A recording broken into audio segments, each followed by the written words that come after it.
Es sind ja schon sehr viele, die da sind. Ja, ich bin ein bisschen aufgeregt heute, weil ich meine erste Stunde bei euch habe. Ja, ich bin neu an eurer Schule, neuer Lehrer, beziehungsweise ein halber Lehrer, ja. Bei mir war es immer klar, dass ich das wollte. Ich möchte einfach ein Lehrer sein, bei dem man merkt, du strengst dich an und es kommt was zurück. Sie sind in so einer Twitter-Situation, dass Sie vor der Klasse stehen und selbst lehren und auf der anderen Seite hier jetzt in so eine Schülerrolle verfallen.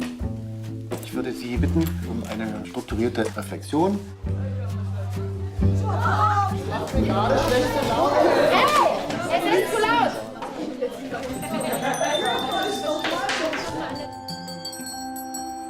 Zitierfehler, logischer Fehler, Zeichenfehler, Rechtschreibfehler, Rechtschreibfehler, Satzbaufehler, Satzzeichenfehler in einem Satz. Was ist daran so schlimm, wenn man kein Komma gemacht hat? Du kriegst eine 4 und schriftlich eine 5 und insgesamt ist es eine 5 plus. Du kannst 4 Minus. Meine Mutter ist nicht. Also um es kurz zu machen, ich habe es mit 1 minus bewertet. Was? Also ich habe es deutlich schlechter bewertet. Das wäre wahrscheinlich gerade noch so eine 4. Sie merken jetzt, in welcher Krux der Lehrer sich befindet. Meine Hauptüberlegung ist immer die Lehrerpräsenz.